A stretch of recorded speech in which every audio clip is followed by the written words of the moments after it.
Hello and welcome to BYJU'S Exam Prep IAS. Let's get started and look into the first article.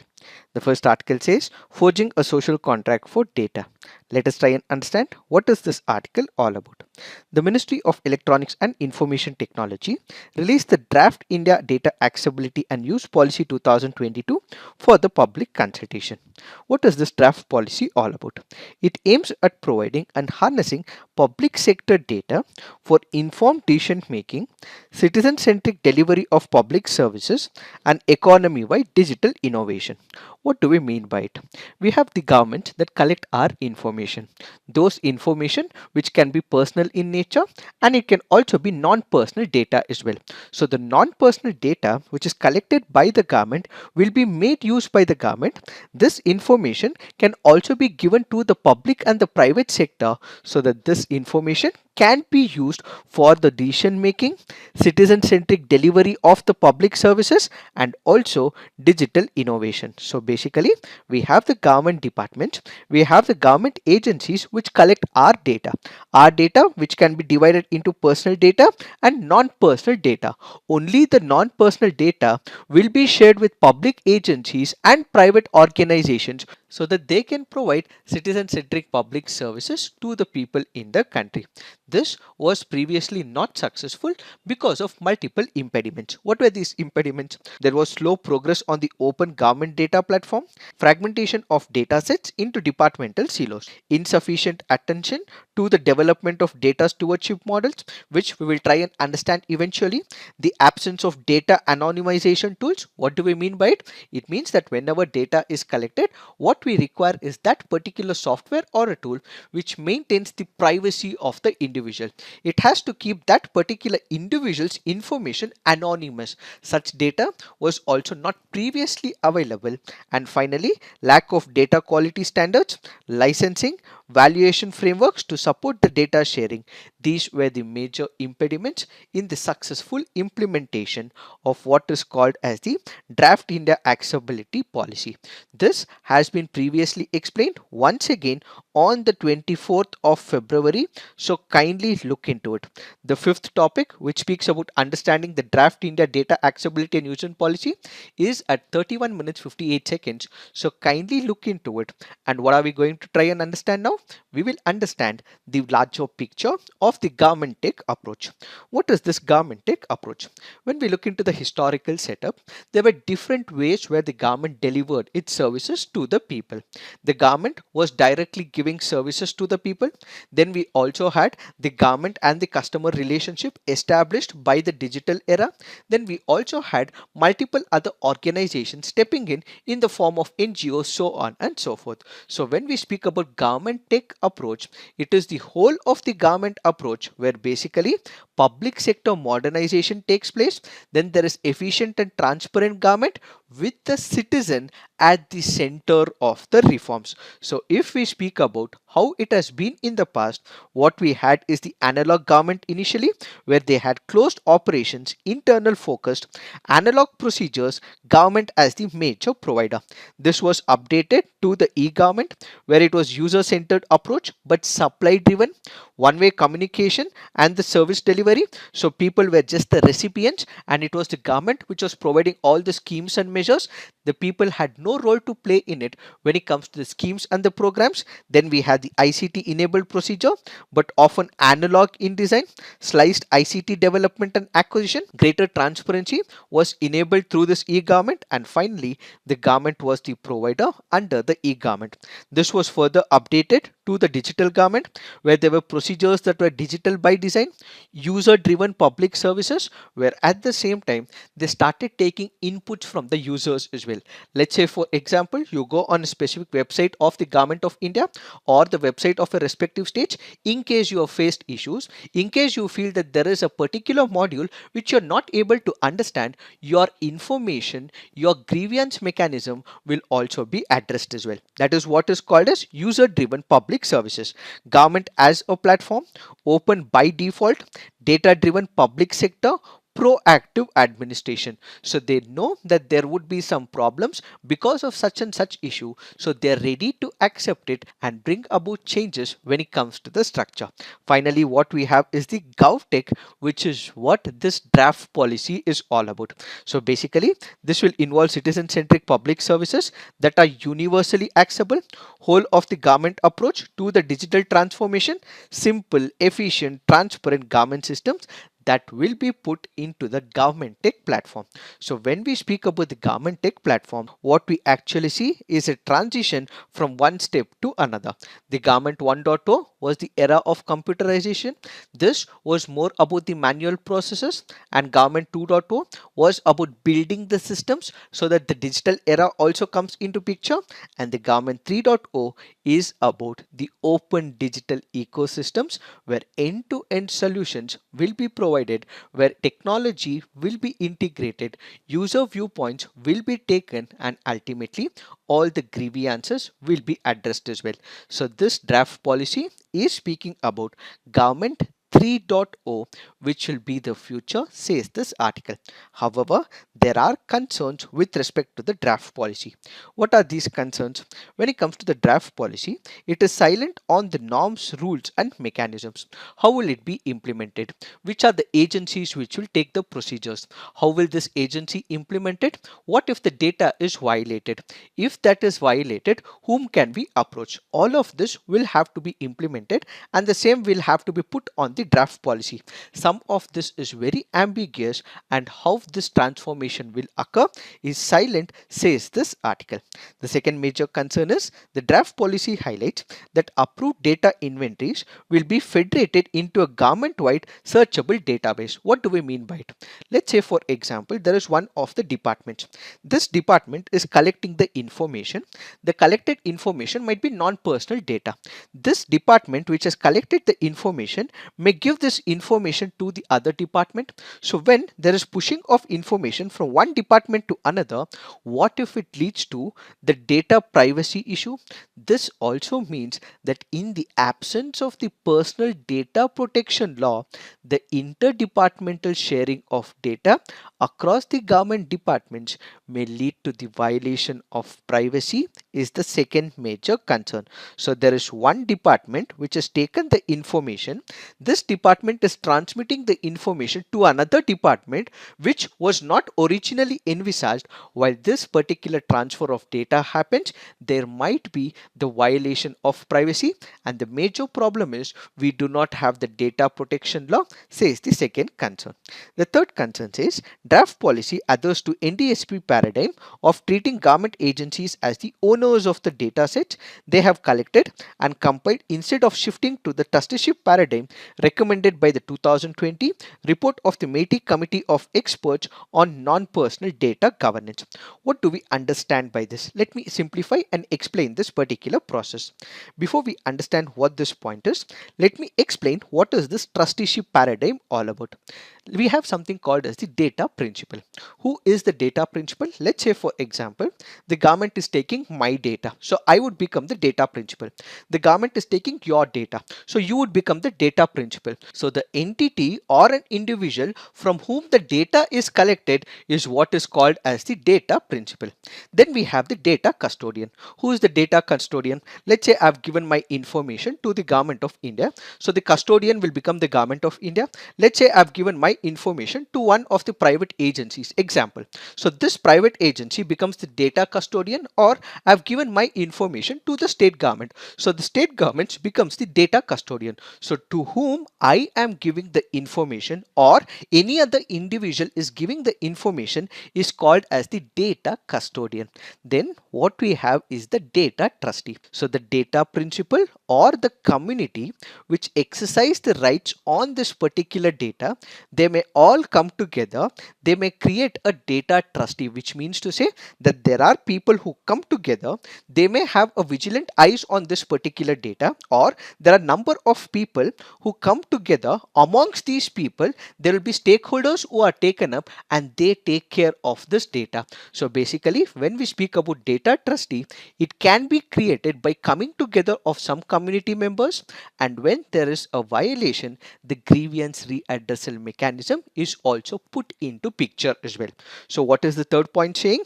That when it comes to the data policy, it says that the government agencies are the owners of the data, which is where the fundamental problem is. So when the government agencies are given this particular power, they are given the complete freedom to act as they wish. There is no control over the data, whom they are giving the data, what is happening with the data, only the government knows. But if it is a data trustee, you would have people from the data principles, number of people form the community. These community people will have a vigilant eyes on the data. So this article goes on to say that instead of government agencies as the owner, what we require is the trusteeship paradigm, which means that there has to be a community or a particular stakeholder who is going to watch out to this particular data transfer. So the article says that instead of the government owning the data, this should be monitored, this should be taken care of by the trustees of this particular data. So you have number of data principals, people who have given the data. So these people may decide who will be amongst the stakeholders who will take care of it, and ultimately these community people should watch what would happen to the data is the third major concern. The fourth is in reference to lack of transparency in the consultation and the drafting process. So when we speak about the MITI website, it says that it consulted number of people. Let's say for example the academia, the industry, the government, so on and so forth. So when it is considering these sections of the people, who are these sections of the people? Why did they consider these section of the people? And even in that particular sector, if they are considering the academia, who in the academia? So all this will have to be put out by the government department and the ministry. But in this particular case, it was not put out. So transparency is violating. So basically, it is difficult for us to gauge the intention of the stakeholder and the rationale behind their input. Why are they giving such recommendation should also have to be given by the ministry. Because it is not given by the ministry, there is lack of transparency in consultation and the drafting process. So you considered number of people, but why did you consider them? What information have they given? Because they have given such information to the government, is it going to help them or not? That should also be taken into picture. So the fourth concern is in reference to the lack of transparency in the consultation and drafting process. Finally, lack of clear and concise definition for the key concepts. What do we mean by it? Let's say the government has created a new law. Whenever you look at a law, what you would have is a preamble. Then you would also have the section as to when it will come into implementation, when the act will be implemented, where is it applicable, does it include every section of the society? All of this will be given in a statute. Added to it, we will also have a definition section as well. This will clearly explain what are the parameters in that particular law. But in this particular policy, there are some words, there are some definitions which are very vague and ambiguous, which might also lead to misinterpretation, says this article. So these are some of the concerns with respect to the draft policy.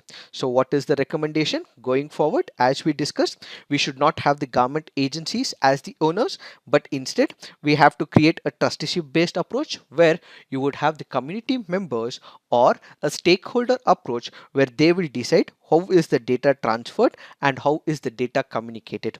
Added to it, whenever the data is collected, it is not only the government which collects the data, it is the private sector which collects a lot of data from the users. So valuable data resources which are held by the private sector can also be used by the government sector as well. So what we have to create is a platform of the commons where the private sector data can also be utilized by the government. This example can be taken from the European Union, which has focused on the creation of commons interoperable data spaces to encourage voluntary data sharing in specific domains such as health, energy and agriculture. So it is not just about government picking up the data, giving it to the private sector for the larger data innovation and citizen-centric services, but the other way can also be done where the private sector data can be taken up and this can be utilized by the government. So what is the way forward? As of now, we do not have a data protection law.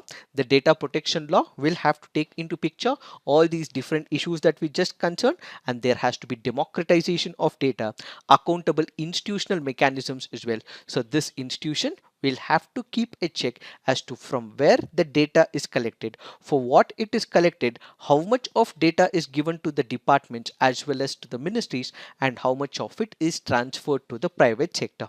So just collecting the data is not of importance, but how are we making use of the data? How is the privacy kept intact? How is the data protected? All of this will have to be taken into picture is what is this article all about. Now let's look into the next article. This article says Gujarat tops again in export preparedness. What is the context? We have Niti Aayog in partnership with the Institute of Competitiveness released the Export Preparedness Index for the year 2021. What is this Export Preparedness Index? This happens to be a comprehensive analysis of India's export achievements. This basically means that you have number of states in India. These states can be categorized as coastal states, landlocked states, Himalayan states, and it can also be categorized as union territories as well. There are some inherent problems that might be present in one state with respect to the exports. So identifying these challenges and concerns with respect to the export policy of one state, and at the same time looking at the other states so that they can also rework on their internal policies, and building and instilling competitive federalism is the basic idea of export preparedness index. So basically this will prompt the subnational export promotion, create the necessary infrastructure for all the exports, assist in identifying recommendations so that there is export competitiveness that comes into picture is what is called as the export preparedness index. So basically the index can be used by all the states in India as well as the union territories so that they can benchmark their performance with other states in the country, and at the same time they can understand what are the various challenges that are impediments to their success. So the export preparedness index is a data driven endeavor to identify the fundamental areas critical for the export promotion. What is the framework? When we look into the export preparedness index, it is based on four important pillars. What are these pillars? One is about the policy support. Then what we have is the business ecosystem. Then what we have is the export ecosystem. And finally, what we have is the export performance. Added to these four pillars, we have sub pillars as well, which includes export promotion, policy institutional framework, business environment, infrastructure, transport connectivity, access to finance, export infrastructure, trade support, R&D infrastructure, export diversification, and growth orientation. On the basis of all these pillars, what the Niti Aayog has done is it has given a ranking to number of states. When we look into the ranking, what we have is Gujarat at the top, followed by Maharashtra, followed by Karnataka, Tamil Nadu, which is at fourth. Then we have Haryana, Uttar Pradesh, Madhya Pradesh, Punjab, Andhra Pradesh, and Telangana. So these are important rankings which may be asked in your preliminary examination. But what are the challenges to India's export promotion efforts? These are intra and inter-regional differences in export infrastructure. So infrastructure might be good in one state, it might not be good in another state. So infrastructure is a major problem when it comes to number of states. Then we have the weak trade support and growth orientation across states, and finally lack of R&D infrastructure to promote complex and unique exports. If the state governments are able to work on these parameters, what we will see is the successful implementation of the export policy is what is this article all about. Now let's look into the next article. This article says heartening milestone. The article here is speaking about how India achieved its ambitious target of crossing 400 billion in the current financial year of 2021 and 22. This happens to be the first time that exports have crossed 400 billion mark. The previous best was about 331, which happened in the financial year 2018 and 19. So this brings back a lot of energy into the India's export market. What are the areas of improvement that we have seen when it comes to the export sector? When we look into the export sector, we have different commodities which have been exported. We have the engineering goods. This was exported maximum to the United States of America. Petroleum products, which was exported to UAE. Gems and jewelry, which was exported to China. organic and inorganic chemical maximum to Bangladesh, and drugs and pharmaceutical which was exported to Netherlands. So what are the commodities? We have the engineering goods which has seen an increase of 32.04%. This is in reference to February 2022. Then we have petroleum products which has seen an increase of 88.14%, gems and jewelry 18.02%, organic and inorganic chemicals 25.38%, RMG of all textiles 18.66%, electronic goods 34.54%, cotton yarn 33.01%, plastic and linoleum 26.46%, leather and leather products 30.39%, cereal preparations 20.73%, coffee 29.64%, jute manufacturing it is about 17.91%. So basically what we have seen is an increase when it comes to the engineering goods, garments and pharmaceuticals, petroleum products, so on and so forth. If you have to look into the statistics for the year 2017 and 18, it was about $302.8 billion, and this was increased to 331 and 314 for the year 2019 and 20. It dropped considerably because of COVID-19, where it was 290.6 in 2020 and 21, and for now we were able to reach the target. So it is for the first time that we have crossed the 400 billion exports. How has India progressed? It was about 30.6 in April 2021, increased to about 62.9 in May 2021, and we have continuously climbed the ladders, and finally we have reached $400 billion when it comes to our exports for the financial year 2021 and 2022. What were the measures taken by the government of India? When it comes to the government of India, there were a lot of issues and concerns. One, we had the persistent logistical challenges. We also had container shortages. We also had port congestion as well. In spite of these issues and concerns, the government of India was able to provide all the necessary information and the required support for the exports. So what was the key role?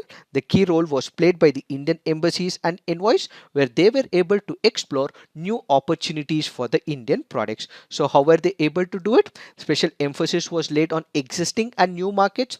They also looked into the lost markets as well. Wherever India was stronger when it comes to the exports, the same was further upgraded, and where India was weaker, the challenges were identified and the same was conveyed to the exporters. This is on the external front, and on the internal front, the central government started interacting with the states and the districts. They engaged mostly with the exporters. There was faster resolution of all the issues. In case the exporters had issues with the government, they were actively engaging with different export promotion councils. They started interacting with the industrial organizations, and ultimately all the stakeholders when it comes to the exports were considered. India also aggressively started negotiating free trade agreements with the European Union, Australia, UAE, UK and the Gulf Cooperation Council. India also introduced number of PLI schemes as well, which started supporting growth, particularly in the mobile sector, electronic platform as well as the pharma sector. The government also introduced number of export incentive schemes and cleared number of pending tax refunds to the exporters to improve their liquidity. Apart from this, other factors also came into picture as well. When COVID-19 hit, most of the countries started suffering. Why? That is because China was one of the manufacturing hubs. It was exporting a lot of products to multiple countries. During COVID-19, because China was not able to export, most of the countries got hit. As a result, countries also started taking number of initiatives, and one such initiative was to diversify the countries that they are trading. In this particular backdrop, India also took an advantage, and as a result, India started exporting to number of countries world over. In addition to this, we also have the human right violations that was taking place in the Xinjiang province, labor issues in China, which also made countries to rethink, and they started moving towards India. All this has helped India to become an export hub.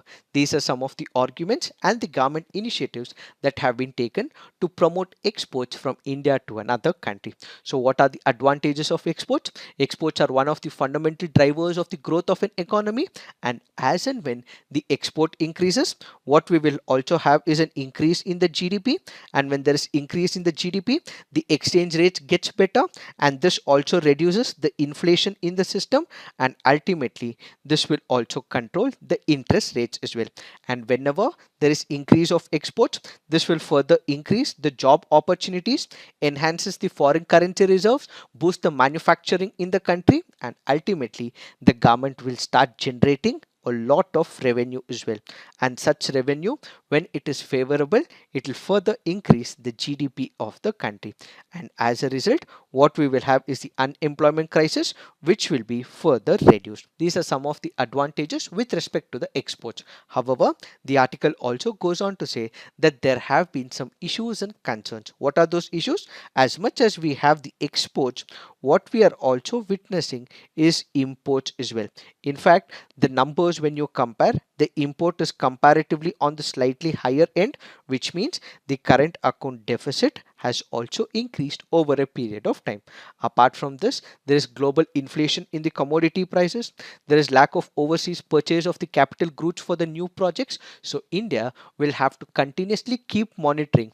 Our embassies and envoys will also have to look for new markets, convince the companies and countries, and ultimately what we have to do is continue on this progress initiated by the government of India and further upskill the exports going forward. So this article says that we have entered into a number of free trade agreements. Further negotiations will have to be conducted, and all the tariffs that are present, the non-tariff barriers that are present, will have to be reduced over a period of time so that exports can be increased from India to another country.